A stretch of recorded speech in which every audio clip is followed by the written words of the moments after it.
Another wild finish at Talladega that'll send these thousands of fans away talking and maybe just a tad confused over how the finish works with NASCAR's rules of not racing back to the yellow. Let's go back and just recap how this thing came down for you.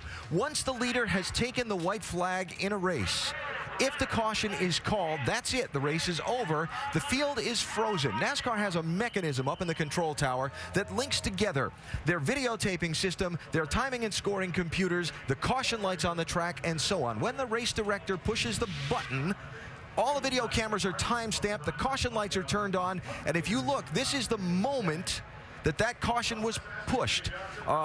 You see just barely Clint Bowyer ahead of Kevin Harvick at that instant where everything happened, and that's how he won the race, by that much. Bowyer, the car on the bottom of the screen at the front there, and Harvick, the guy to his outside. Good explanation, Al. It's pure and simple. I mean, you see Bowyer leading over Kevin Harvick right there. The caution flag come out. NASCAR pushed the button, and boom, it's over. And Bowyer wins the race. They'll have some good laughs about it. Now, just understand, all the finishing results you see, all the points that you hear, are unofficial at this point. NASCAR will go back with that same video mechanism and completely check the scoring of the field. So the 2-point difference between Jimmy Johnson and Denny Hamlin and so on, that may get adjusted slightly pending the confirmation of the final results. Whew. Jimmy Johnson, unofficially, Vince, scored in 8th right now. Jimmy Johnson brings it home 8th today, just one spot behind Denny Hamlin. A good battle between the two of you guys right there at the end. But how would you assess the day in general here at Talladega? Man, it went really well. We our strategy played out. Cautions kind of fell and didn't help us at the end there. And really, it probably would have, but I don't know what happened on that last restart. Every car behind the 77 abandoned the 77 and myself, and that really kind of, we lost our momentum at that point and got us out of sequence. And 56 gave me a great push. And then I had a couple guys trying to block the huge runs that we had coming, and it would get me disconnected from the guy pushing. But all in all, you know, decent day. Wish that we could have finished a little better, but we'll take it. You and your teammate Jeff Gordon had a great run going too until he seemed to have a bit of a mechanical. Did you think maybe that was going to be the run that pushed you to the winner's circle? Yeah, we were planning on that all day long, and I was content running second. I just wanted a guy that I could trust, because you can't see out the windshield when you're pushing a car like that, and you need someone that knows how to use their brake correctly to stay on the front. And I thought we had this thing, you know, in control. Maybe we got to the front a little early, but I felt like we were both smart enough to hang on to it. And then he thought the engine was blowing up and kind of pulled out of the way so it wouldn't screw up my effort. And in the end, it just ended up being something. I don't know what it was. He didn't have an engine problem. Jimmy Johnson, 8th today. Good, solid run. He's still the points leader. 3 to go. Well, a lot happened too with and around Denny Hamlin today. You finished 7th. You're still second. You're 2 points behind Jimmy Johnson now. But you looked very disappointed.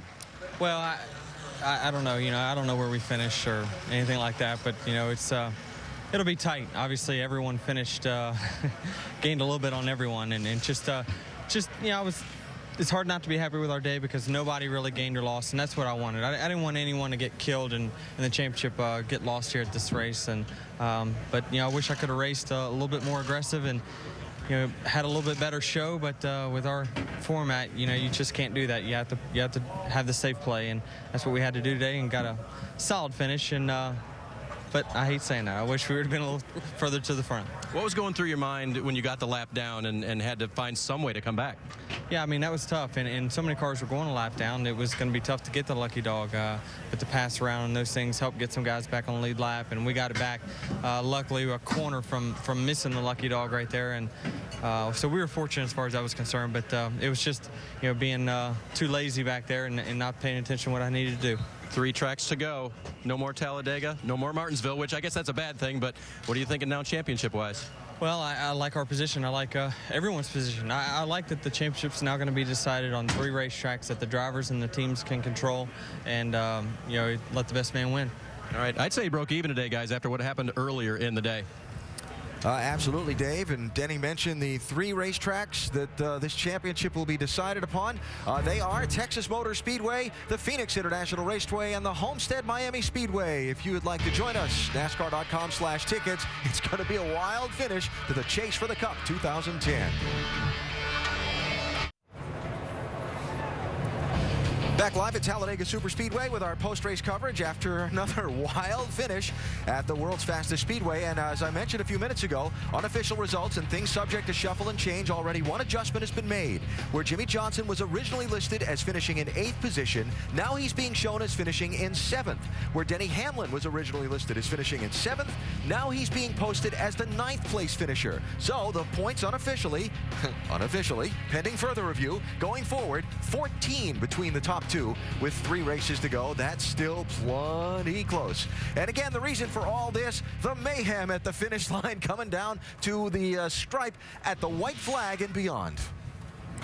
Tell you what, when I looked out the back of the pit steward here, A.J. Allmendinger was going upside down, end over end, right past us, Brad. It was unreal. See him flipping right now, hitting the inside wall. Going to go around a couple times, land on his feet, and take a look up there on the racetrack. Clint Bowyer, just ahead of Kevin Harvick, wins by a nose at that point right there. Yeah, we see A.J. gets turned a little bit sideways here. And they were just all bouncing off each other in his pack. Where does it go? Right here. He gets turned sideways just a little bit. He's in that pack. 82 gives him a little bit of a help. Looked like maybe Casey Mears. Boy, I'll tell you what. Contact with Eric Casey gets Mears. under that race car and it just goes to tumbling, and a hard lick upside down, but he walks away safely. And the thing that's interesting, now I know why Jimmie Johnson had such a good vibe in his voice, because he further enhanced his point lead, and now I see where Denny Hamlin's disappointment comes from. He fell further behind. And at the time moment where the caution was called, here you see Jimmie Johnson, Jeff Gordon, Denny Hamlin. And that's how they'll be scored, 7th, 8th, and 9th at the end of this race. Well, you know, it's incredible. They talk about how close the truck race was. The checkered flag fell 10 minutes ago, and these guys are still passing one another. Right. I mean, you're about to finish. That's funny. How they doing it?